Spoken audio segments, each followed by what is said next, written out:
Em 1997, a Terra sofre um mal já previsto, que é a superpopulação. O professor John Robinson e sua esposa Maureen, seus filhos Judy, Penny e Will, e o major Don West são selecionados para viajar no espaço até um planeta no sistema Alpha Centauri. O propósito dessa viagem é estabelecer uma colônia. O estabelecimento dessa colônia tem o intuito de aliviar a pressão populacional aqui no planeta Terra. A parte da superpopulação não precisa ser nenhum Nostradamus para adivinhar? Mas não é bem disso que eu estou falando.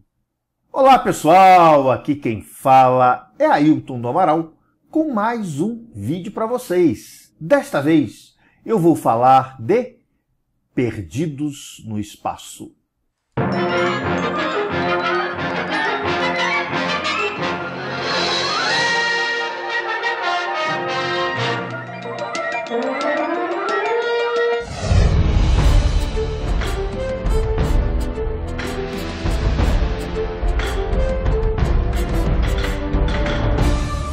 Perdidos no Espaço, gente, foi uma série que fez grande sucesso durante a minha adolescência. Mas eu vou ser sincero para vocês, marcou bastante, fez grande sucesso, mas eu só consegui ver os primeiros episódios da primeira temporada de Perdidos no Espaço. Por quê? Porque o que eu esperava dessa série, na realidade, era para ser uma série de ficção científica. E, na realidade, eu não sei o que aconteceu, não sei o que deu na cabeça dos produtores para transformá-la numa série de comédia. Uma verdadeira pantomima. E eu não gostava disso, né? Eu era mais aquele cara nerdão mesmo, que gostava de ver as aventuras de ficção científica. Mas, infelizmente, a segunda e a terceira temporadas foram cada vez mais investindo na comédia. Como toda série hollywoodiana, havia sempre um vilão. E nessa série, não ficou atrás. Na realidade, essa série teve um vilão que roubou a cena, na realidade. Era o Dr. Smith, conhecido como Dr. Zachary Smith, que, a princípio dessa série, ele era um agente comunista. Sim, gente, um agente comunista, porque nós estávamos na década de 60, no auge da Guerra Fria.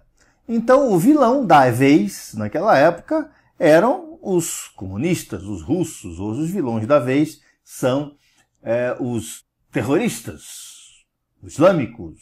E esse Dr. Zachary Smith, ele entra na série, que na realidade ele não era para ter entrado na série. Ele foi inserido no primeiro episódio da série como o vilão comunista que teve a missão de sabotar essa missão, né? Então ele entrou na nave, sabotou todo o sistema de navegação do Júpiter 2, que era a nave que iria fazer a viagem, com a família toda em estado de estase, né? Uma espécie de criogenia.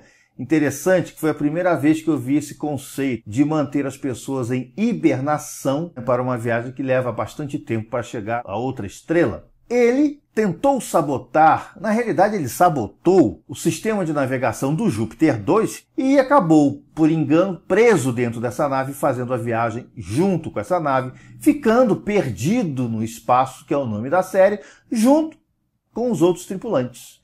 E a série, então, ela passa o tempo inteiro nessa tentativa de recuperar o caminho para eles irem para Alpha Centauri. E esse personagem, esse vilão que se transformou talvez no principal personagem da série, quando a série foi atingindo mais uma parte de comédia, que era o Dr. Smith, ele queria voltar para a Terra.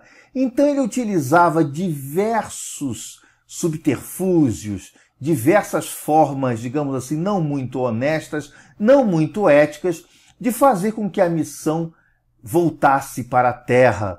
E todos os episódios passam-se mais ou menos nessa mesma coisa. É uma série que também foi produzida por Irving Allen, o mesmo que produziu Viagem ao Fundo do Mar, Terra de Gigantes, Túnel do Tempo, né? O mesmo produtor, a mesma mente. E essa série, ela não escapa, ela não difere das outras séries no que diz respeito em sistemas de efeitos especiais toscos, né? Aproveitamento de roupas, aproveitamento de monstros de outras séries, a mesma coisa. E ela foi ao ar pela primeira vez nos Estados Unidos em setembro de 1965 e ficou até 68. Houve um episódio piloto, inclusive um episódio piloto caríssimo em preto e branco, que nunca foi ao ar. Se vocês acharem esse episódio piloto, no YouTube já tem alguns episódios desse piloto lá, desse episódio que nunca foi ao ar. Vocês podem encontrar no YouTube. Então, o que nós temos aqui? Nós temos a primeira temporada, que foi uma temporada em preto e branco, com ficção e aventura, que é o que eu mais gostava. A segunda temporada foi colorida. No entanto, o aspecto de ficção, ele foi substituído por comédia. E é claro, aí entra o Dr. Smith, ou o ator Jonathan Harris, que roubou a série. Foi nesse exato momento que eu perdi o interesse. Eu cansei de ver as palhaçadas do Dr. Smith. Nenhuma série que eu queria ver era ficção científica. E a terceira temporada, então, investiram mais na comédia. Eu não sei, provavelmente comédia devia estar dando uma maior audiência. Houve até o início de uma quarta temporada que foi cancelada no início justamente por falta de interesse do público. Lá nos Estados Unidos, porque aqui no Brasil e países da América do Sul e alguns outros países, sucesso total, sucesso estrondoso, gente. Essa série, ela é lançada até hoje em DVD. Recentemente teve uma versão nova de um longa-metragem, mas essas versões novas nunca chegam aos pés realmente da série original, né? Mesmo que seja uma versão nova contando com efeitos especiais melhores. Hoje, os filmes de ficção, eles não se atêm muito à história. Eles são mais preocupados com os efeitos especiais do que com o roteiro em si. Então fica uma coisa, pelo menos para o meu gosto, né? Uma série que não transmite mensagem nenhuma, uma série que só tem aquele visual bacana e acaba com aquela sensação de que comeu e não gostou, no meu caso. Tá, gente? Existem aí também versões de Perdidos no Espaço, até em Minecraft, no jogo Minecraft. Vamos falar um pouquinho do elenco dessa série? O principal dessa série chamava-se Guy Williams. Guy Williams, cujo nome de batismo era Alejandro Joseph Castellano. Embora ele seja americano, ele tinha aí origens hispânicas. Ele fez o papel do professor John Robinson, pai e chefe dessa família. Guy Williams atuou principalmente em diversos filmes como Zorro. Talvez Guy Williams foi, na maioria dos seriados daquela época, o Zorro, fez papel de Zorro. Então, se eu fecho os olhos e lembro um Zorro, eu vejo a cara de Guy Williams. Guy Williams, infelizmente, morreu de aneurisma há 8 anos atrás em sua fazenda na Argentina. Que além de Zorro, ele fez outros filmes de capa-espada, fez Captain Blood, fez diversos outros filmes, sempre filmes de aventura. June Lockhart. June Lockhart fez o papel de Maureen Robinson, né, a matriarca da família Robinson. Ela atuou também em diversos filmes, atuou em Lassie e atua, gente, até hoje, aos 82 anos de idade. Martha Kristen. Martha Kristen foi uma das musas da minha juventude. Martha Kristen foi Judy Robinson, uma das filhas da família Robinson. A vida artística de Martha Kristen, ela foi curta, né? Porque ela dedicou a maioria do tempo da sua vida a encontrar suas origens, né? E ela vive até hoje. Billy Milne. Billy Milne talvez seja o mais famoso de todos, porque Billy Milne, ele fez o papel de Will Robinson, filho de John e Maureen. Fazia muito par com o Dr. Smith, ele era assim como se fosse um escada no humor. Existe aquele papel do escada, aquela pessoa que sustenta o papel do humorista. Então, aquela pessoa séria que não é humorista, mas que dá as deixas para o humorista. O Will Robinson, uma criança, ele conseguiu fazer muito bem esse papel de escada humorística com o Dr. Smith. E hoje ele ficou muito famoso por também participar de Babylon 5. E atuou em outras séries, teve algumas participações especiais em episódios em diversas outras séries de televisão, que vive também até hoje. Nós temos Angela Cartwright. Não foi a minha musa, mas foi a musa de muitos colegas meus. Ela era a Penny Robinson, que tinha aquele rosto angelical, mas ela não tinha muito destaque na série. Na realidade, ela era muito coadjuvante mesmo. Também uma das filhas da família Robinson. Hoje, ela perdeu, né? Ela foi perdendo com o tempo aquela cara dela de angelical e passou a ter uma cara mais de vilã. Então, ela participou em diversos seriados como vilã. Mark Goddard foi Don West, que era o piloto da nave Júpiter 2 e que não fazia parte da família. Don West, na realidade, ele virou professor depois, ele não atuou mais em cinema, né? E ele vive até hoje também.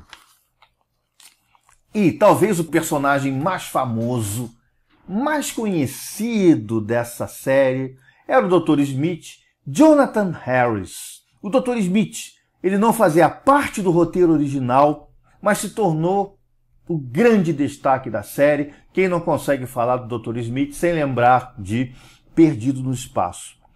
Jonathan Harris já veio ao Brasil até, e ele até conheceu o seu dublador. Parece que houve um certo mal-estar, porque quando ele soube que o dublador fazia uma voz meio efeminada do personagem, o Dr. Smith não gostou muito, né? Jonathan Harris não gostou muito. Jonathan Harris atuou em outras séries, atuou em Terra de Gigantes, atuou também em Túnel do Tempo. Jonathan Harris, infelizmente, morreu em 2002, aos 82 anos. Um outro personagem que a gente não pode jamais deixar de mencionar foi o Robô. O Robô não tinha um nome, era simplesmente chamado de Robô, e foi também servir um papel muito importante de escada para o Dr. Smith. E quem não lembra que o Robô falando perigo, perigo, perigo, perigo. Daí esse robô ele passou a ser talvez o princípio de desenho de diversos robôs de ficção que apareceram depois. Houve uma verdadeira enxurrada de brinquedos com esse robô e até hoje são feitos brinquedos com esse robô. Havia, claro, uma pessoa dentro do robô que fazia esse papel, que era Rob May. Viveu até os 69 anos e morreu em 1969 e trabalhou como dublê em diversas séries, incluindo O Túnel do Tempo. E o que a gente não pode deixar de mencionar, gente, é o Júpiter 2. Júpiter 2, vamos pensar nessa nave. É uma nave que foi feita por uma concepção artística, não foi feita por uma concepção técnica, por exemplo, como a Enterprise de Star Trek. Ela foi construída pensando no técnico. O Júpiter 2 ele foi construído pensando no artístico, ou seja, se vocês olharem, é uma nave muito pequena para conseguir viajar um período tão grande de tempo. Uma nave pequena, tinha poucos aposentos e fica um pouco difícil você saber onde ficavam os banheiros, porque era muito pequena, o cenário era pequeno, a nave era pequena, ela não tinha espaço para guardar combustível, os propulsores a gente não sabia onde era, muito diferente, né, do submarino civil, muito diferente aí das naves de Jornada na Estrela, onde havia uma certa, digamos assim, pensamento no técnico. Mas o Júpiter 2 ele fez aí muito sucesso. Uma nave também que serviu de exemplo para diversas naves daquela época. Perdido no Espaço, gente, fez muito sucesso. Faz até hoje, tem muita gente, saudosistas gostam muito de Perdido no Espaço. Foi uma série que marcou época na televisão, marcou época até na ficção científica, mas se vocês tentarem tirar algo assim revolucionário da série, fica difícil. Porque é uma série que se passa o tempo inteiro as pessoas perdidas e não teve um desfecho, né? Não teve um desfecho. Qual seria o desfecho dessa série? A família chegando a Alpha Centauri ou voltando para a Terra, realmente não houve esse desfecho. A série simplesmente acabou do jeito que estava, ou seja, com a nave perdida no espaço até hoje. Então, nos corações de muitas pessoas, né, de muitas crianças naquela época que tinham a imaginação. O Júpiter 2 ainda está aí, vagando pelo espaço até hoje. Vida longa e próspera, Ailton Alves.